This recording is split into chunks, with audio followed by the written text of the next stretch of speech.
होते हैं, unexplained pen, सुप्त वेदना, नॉसिसेप्टिव पेन या न्यूरोपैथिक पेन मध्यावस्तोत्सर्जन्य होते हैं। तो अब एक एक के बारे में हम अब चर्चा करेंगे। तो रक्त दुष्टिजन्य जो वेदना होती है, थ्रॉबिंग पेन जो होते हैं, ये रक्त दुष्टिजन्य होते हैं। कई बार पेशेंट आता है कि थ्रॉबिंग पेन होता है, बर्निंग पेन होता है, जलन होती है, अंगार होती है। कई बार पेशेंट कहता है कि ऐसे लगता है कि वहां की नस कट कर दिया जाए। तो ये जो दर्द होता है ये सब रक्त दुष्टिजन्य होता है। और उसके लिए रक्त मोक्षण ये किसी भी इंजेक्शन से या किसी भी पैथिंग के किसी भी पेन किलर से सबसे ज्यादा असरदार है। ये मैंने मेरे 35 इयर्स में देखा है। मैं तो कहता हूं कि पेन मैनेजमेंट में रक्त मोक्षण ये सबसे अहम अस्त्र आयुर्वेद के पास है। अब माइग्रेन के बारे में जो हमारी बात हुई थी, तो शुरुआत में भी मैंने एक माइग्रेन की केस बताई। तो ये एक इंजीनियरिंग कॉलेज के प्राचार्य थे जो कि 2016 में उनके बीवी के साथ में एक्यूट स्थिति में आए थे। उनकी बीवी आयुर्वेद को मानती थी, वो मेरे पहले से पेशेंट थी, लेकिन ये प्रिंसिपल जो थे एंटी आयुर्वेदा थे, तो ये आयुर्वेद को नहीं मानते थे। साथ में भी आए तो वो बाहर बैठते थे, अंदर कभी नहीं आते थे। और उस दिन 2016 में उनकी बीवी उनको दोनों कंधों को पकड़ के कंसल्टिंग में आई और उन्होंने पूरा दोनों हाथों से अपना सर पकड़ के रखा था। तो उनको देखते मैंने पूछा, भाभी जी क्या हुआ? उन्होंने कहा उनको माइग्रेन का अटैक आया। मैंने कहा कब? उन्होंने कहा 6 दिन पहले। मैंने कहा 6 दिन से अब तक क्या किया? तो उन्होंने मेरे तरफ देख के कहा कि सर आपको पता है आयुर्वेद को नहीं, आयुर्वेद की डील नहीं करते। तो मैंने कहा ठीक है, कोई प्रॉब्लम नहीं। बीपी देखा, बीपी नॉर्मल था।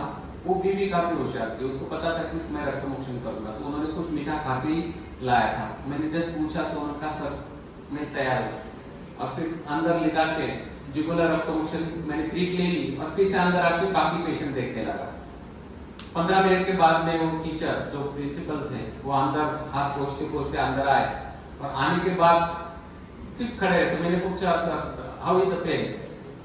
तो उन्होंने कहा इट्स गॉन। मैंने कहा गया? उन्होंने कहा सर 100% पेन मेरे बंद हो गए। और उन्होंने उस समय कहा कि आयुर्वेद से इतना इंस्टेंट फर्क होता है ये मैं जिंदगी में पहली बार देख रहा हूँ। उस समय उन्होंने वहाँ के जो जितने भी स्टूडेंट्स थे उन सबको सैल्यूट करके कहा कि आप काफी भाग्यवान, उनको आपको आयुर्वेद से रुग्ण सेवा करने का मौका मिला है। और उसके बाद में फिर उन्होंने जेब में हाथ डाला पैसे के लिए। एक्चुअली मैं उनकी बीवी से भी कभी पैसे नहीं लेता था, शायद उनको ये पता भी नहीं होगा। तो उन्होंने एक्शन मारे। तो जो एंटी आयुर्वेदा होते हैं उनको टीच करने का मौका मैं कभी नहीं छोड़ता। तो उस समय मेरी इन्वेस्टमेंट क्या थी? सिर्फ 1 रुपए की निडल। तो मैंने कहा सर ऐसे मामूली चीजें आयुर्वेद वाले पैसे नहीं लेते। उन्होंने कहा नहीं सर आपकी फीस। मैंने कहा लेते नहीं, हमने किया क्या ये ट्रीट ले ली, तो कोई जरूरत नहीं पैसे। तो उनको भेज दिया। वो बोले कुछ दवा। मैंने कहा दवा की भी जरूरत नहीं, इससे क्या होता है वो देखेंगे। और वो घर चले गए। अब उसके बाद में अब 2-3 महीने पहले उनको आर्टिकुलर क्रैशेस आ गए। तो उसके लिए वो उसकी बीवी के साथ में आए थे। तो उन्होंने कहा कि मैंने बीवी को कहा कि रक्त मोक्षण से चले जाएंगे, सर के पास जाते हैं। तब मैंने जितने भी स्टूडेंट्स थे तब मैंने सभी स्टूडेंट्स को कहा कि ये एंटी आयुर्वेदा पर्सन थे, ऐसे डायरेक्ट बोला मैं उनको। लेकिन 2016 में एक बार आयुर्वेद के कचाटे में आ गए थे। उस समय हमने रक्त मोक्षण किया था। तो वो खड़े हो गए। उन्होंने कहा कि ट्रूली उस दिन से आज तक 7 साल हो गए, एक बार भी मुझे डिस्टर्ब नहीं हुआ। और इतना ही नहीं, तब से आज तक एक बार भी मुझे कोई भी बीमारी नहीं हुई। इतना ही नहीं, कोविड के समय जिन जिन हमारे स्टाफ को कोविड हुआ उनकी बीवी उनके पास में जाने के लिए डरती थी, लेकिन मैं उनके पास जाकर मैंने उनकी सेवा की, लेकिन मुझे इन्फेक्शन नहीं हुआ। तो मैं मानता हूँ कि ये केवल और केवल आयुर्वेद के कारण है। तो ये सब क्रेडिट आयुर्वेद को जाता है। तो उन्होंने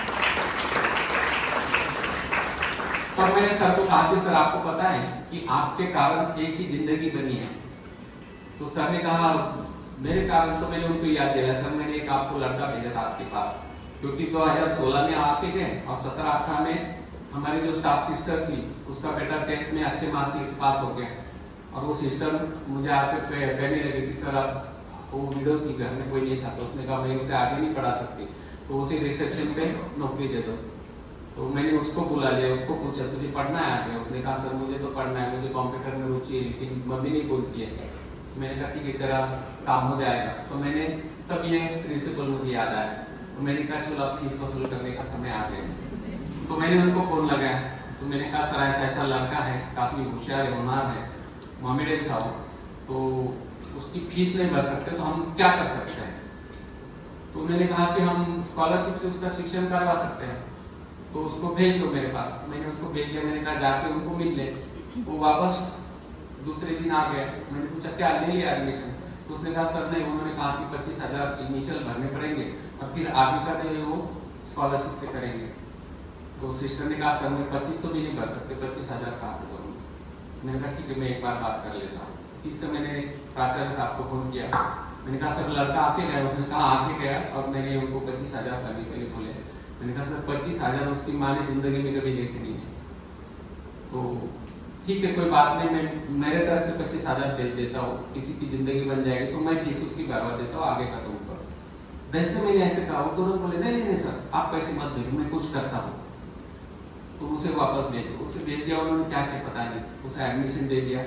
वो थ्रूआउट हर साल फर्स्ट आते गया और पूरा डिप्लोमा होने के बाद कैंपस इंटरव्यू में सिलेक्ट होके स्टार्टिंग में उसको 38,000 की पुणे में नौकरी भी मिल गई। उसकी माँ जो की विडो थी, काफी काम किया था लाइफ में। मैंने कहा कि अब तू आराम से जिंदगी जी ले। उसको हमने एक शाम से सेंड ऑफ भी दे दिया। उस लड़के को अब 78,000 पेमेंट है। तो सर को मैंने कहा कि उसकी जिंदगी आपने बना दी, तो वो फिर से खड़े होकर कहा कि नहीं ये मैंने नहीं जिंदगी बनाई, ये रक्त मोक्ष में उसकी जिंदगी बनाई।